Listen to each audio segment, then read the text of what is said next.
The members of the Jemtland family live on a huge property in the Norwegian provincial town of Brumunddal. The city, which is located by Lake Mjøsa, consists of approximately 11,000 residents.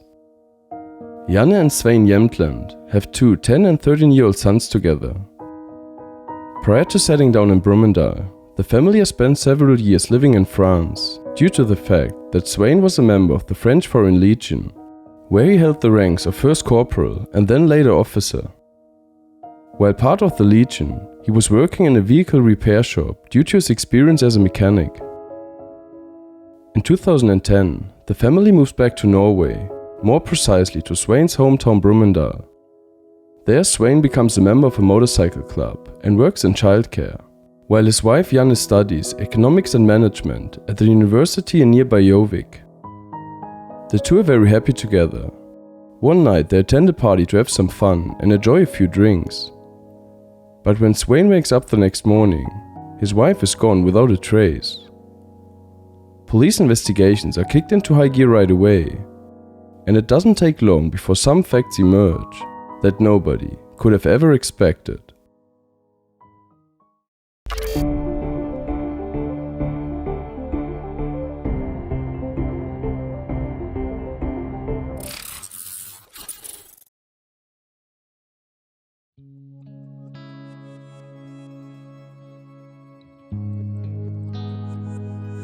The last celebration.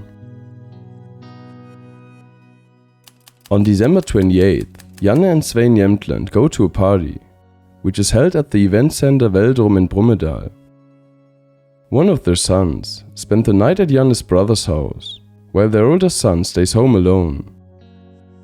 Before the party, Janne and Svein meet up with some friends for a few drinks to pregame for their night out. Around 6:30 p.m, the pair arrives at Veldrum. Throughout the course of the night, Janne's friends as well as Svein's friends receive several photos of the couples partying via Snapchat. Judging from the photos, the two appear to have lots of fun during their night out on the town. Both Svein and Janne seem intoxicated and in the mood to party. Around 1:30 a.m, the couple leaves the Veldrum together.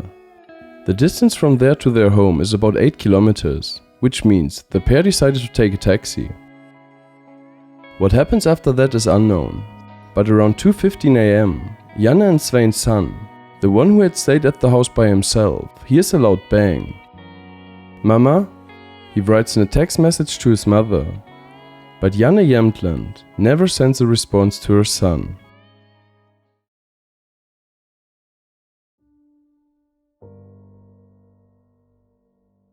Missing. On Saturday, December 30th at 9:30 a.m, the Norwegian police received a call from Svein Jemtland. He is intending to file a missing persons report on his wife Janne, who has been missing since after the party on December 28th. Though they both came home together during the early morning hours on December 29th, Janne was not home when he woke up in the morning and has not been seen ever since, so he says to police. He tells his two sons that their mother is attending some kind of training. He sends her several text messages, but can't see that they are not being delivered. Svein also contacts other family members, for example Janne's brother Terje, to find out if anyone has heard from her. But ever since the party at the Veldrum, it seems that the young mother has vanished without a trace. Svein and the police agree that they will wait another day until an official investigation into the disappearance is launched.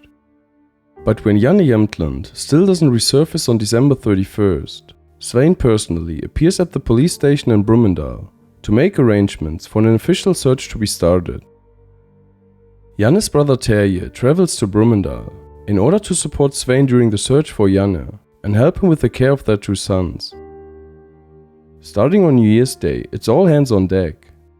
Countless people are combing the area in the search of the 36-year-old missing woman. Her photo is published, and a large amount of volunteers is also participating in the search. But immediately after the New Year's weekend, the search efforts are already ramped down. It has snowed a lot, and there still isn't a single trace of Janne Jemtland. Her disappearance makes waves all over Norway. It doesn't take long until the 36-year-old mother's case is the most talked about case of the entire Scandinavian country. A lot of media pressure is not only put on the investigators, but also Janne's family. Terje and Svein try hard to be there for the two boys as their uncle and father. They spend time with them and take them to school. But the question of what happened to their mother is always looming over their heads. Not just the media, but also the residents of the small town are spreading rumors about the Jemtland family. The behavior of the couple at the party in the Veldrum is discussed, and details are added. There even is a rumor that Janne may have deliberately left her family to start a new life.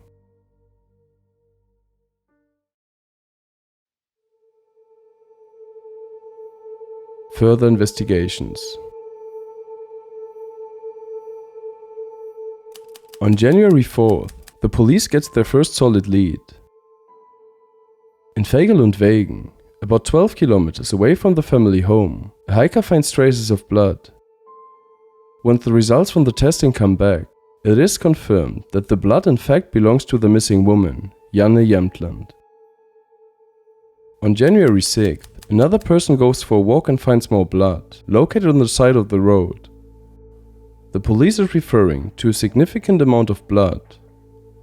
Again, the testing confirms that this blood is from Janne Jemtland as well. In an interview, her brother Terje says that although he is glad that something has been found, the hope of being able to find Janne alive is dwindling with each passing day. Large search parties are at it again, and are now also combing through the fresh snow around where the blood was found. But neither Janne nor any of her personal items can be located.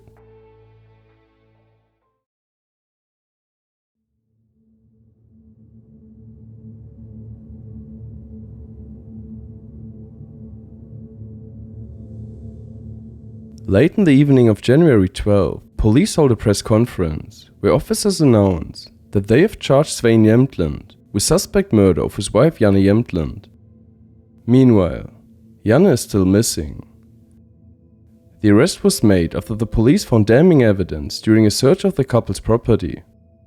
Even though Svein admits that he has something to do with his wife's death, he still denies having murdered Janne, but he still leads the detectives to the body of the missing mother. The next Saturday morning, Janne Jemtland is finally found. She is pulled from the Glomma River, which is located in the township of Valea, which is 60 kilometers away from her hometown. Divers locate her at the bottom of the lake. Her naked body is weighted down with old car batteries that are meant to keep her from resurfacing. Even though there's a bullet wound in Janne's forehead, it is determined that the cause of death is drowning. It appears that Janne was alive for about 2 or 3 hours after being shot. Her body is also covered in bruises, and she has several broken ribs. During the autopsy, the responsible pathologist comes to the conclusion that Janne didn't drown in the Glomma River. The water in her lungs is too clean, so she likely drowned somewhere else and was tossed into the river afterwards. When the police takes a closer look at the bridge right above the location she was found, they discover traces of Janne's blood on the railing. More blood is found in the family car, in the cabin of a tractor owned by the family, and also in the friend's car that Svein borrowed a few days after Janne's disappearance. This friend is quickly apprehended because authorities suspect that he is keeping important information from them, but it doesn't take long for him to be released again. Svein, however, remains in custody. Janne Jemtland's funeral takes place on January 26 at the cemetery of the church Velder in Brumunddal. Hundreds of people attend to honor the murdered woman's memory. The murder weapon is not found until May 8th. Svein Jemtland himself provides the information that leads to locating the gun in Immerslund Marker in Vang. According to him, he tossed the 9mm Makarov pistol about 20 meters deep into the thick brush. The police is able to find out that this gun has been reported stolen in 2007 in the Czech Republic. How exactly the weapon made it into Svein Jemtland's hands is still a mystery until today.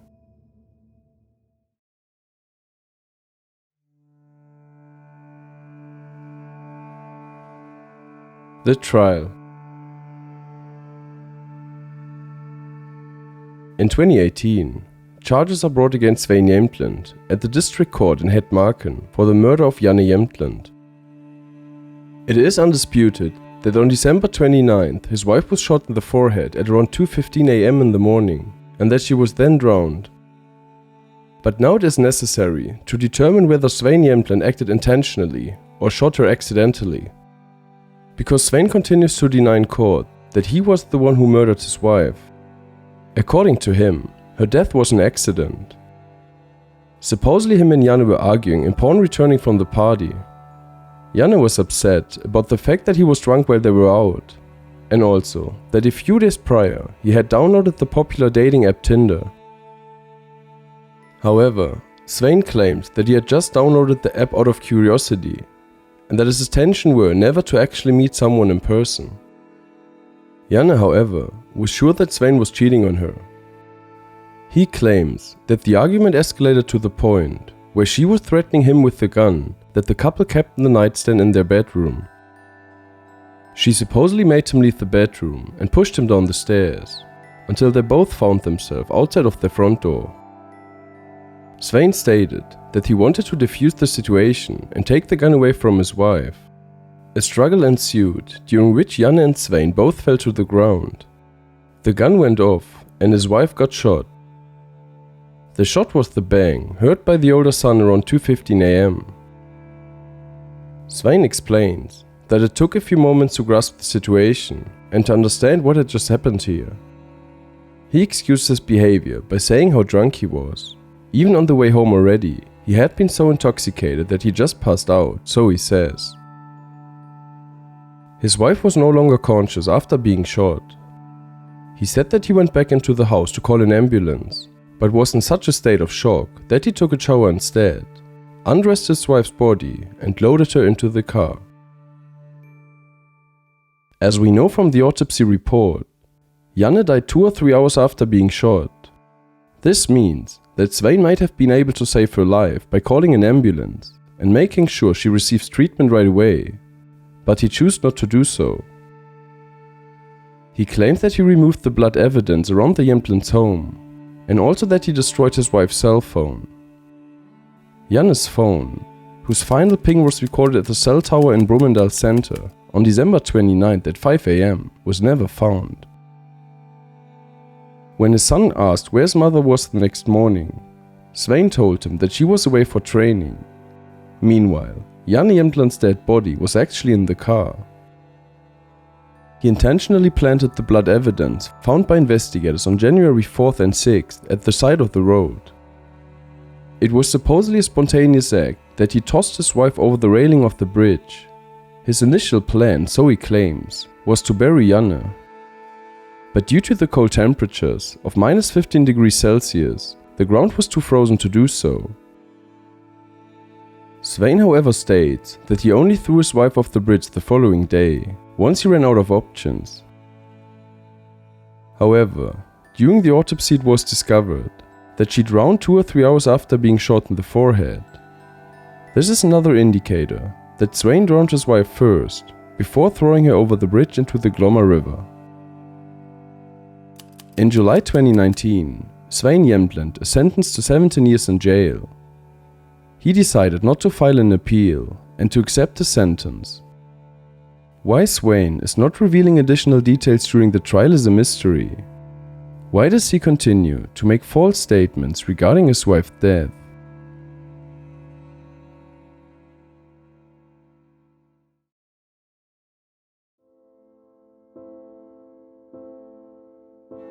Background information. Throughout the course of the trial, more and more information about Janne and Svein Jemtland's marriage come to light. An accountant testifies that Svein's income noticeably decreased in the past few years due to a health condition, which led him to accumulate some debt, partially on a credit card. Meanwhile, Janne deposited tens of thousands of Norwegian kroner into a secret account, where she continued her studies at the university. A friend of Janne testifies in court that the couple had been arguing a lot recently, mainly in French. Prosecutors believe that Janne Jemtland was through with her marriage and was preparing for a divorce. Some witnesses also state that based on their knowledge, the gun belonged to Svein, not Janne, even though she supposedly pulled the loaded weapon on her husband on the night of the murder and threatened him with it, if you believe what Svein has to say. One of the two sons made the statement that he never saw a gun in her nightstand. The prosecution also doesn't think it's very likely that Janne accidentally got shot in the forehead during a tussle for the gun, like Svein had claimed. Also, due to the gun's design, it took a lot of strength to pull its trigger. When questioned why Janne Jemtland supposedly kept the loaded gun in her nightstand, Svein claims that she wanted to be able to defend herself, which would have been hard for her without a gun, due to health problems caused by weakness in her joints. This is yet another theory that the prosecution rejects. The video statement made by the other son offers additional details as to what happened during the night of the murder. The child states that he woke up and heard his mother shout, "Let me go, let me go." Then someone fell down the steps and his mother was screaming. This statement explains the injuries that Janne's body showed, besides the bullet wound in her forehead. When his son then sent her a text message and didn't receive a response, he immediately concerned that his father did something to his mother. Out of fear, the young boy didn't say anything to police at the time. Later on that day, the kid told his younger brother about his suspicions that their father might have murdered their mother. The younger son confronts Svein about it, but his father denies everything. The two children don't have a choice but to believe their father. Keep in mind that we are talking about two boys at the ages of 10 and 13, whose mother mysteriously vanished from one day to another. Another thing that comes to the light at the trial is the fact that Svein Jemtland does have a history of violence. In fact, in 1991, he even spent 5 months in jail for assault. What had happened was that he got into a physical altercation with a man, very likely due to racist reasons. At the time, he was involved with right-wing extremists, which also caused several conflicts with counter-demonstrators. Furthermore, he was also hit with several fines because of allegedly throwing stones at a house and a car. His criminal history reaches a tragic climax with the murder of his wife Janne. Even if Svein claims to this day that her death was an accident, the Norwegian court is certain Svein Jemtland deliberately murdered his wife Janne to forestall an impending separation. Unfortunately, there are way too many cases such as the one of Janne Jemtland in this world.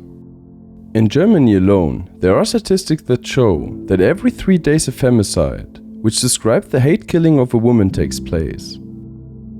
In this particular case, my heart especially goes out to Janne's 2 sons and her brother Terje. After his sister's death, he lived with her murderer for almost 2 weeks and helped and supported him without knowing what he had done. It is truly unfathomable what this family has been through. Thank you for staying tuned and watching this video until the end. As always, we would be stoked to receive a thumbs up or a comment from you. With a couple of simple clicks and a few keystrokes, you have the power to support this channel tremendously. Do you believe that this murder was premeditated? Or could it be possible that Janne's death was an accident, like Svein Jemtland still maintains until this day? I can't wait to hear what you guys have to say about this case in the comments. Thank you so much for watching. Good night and see you soon.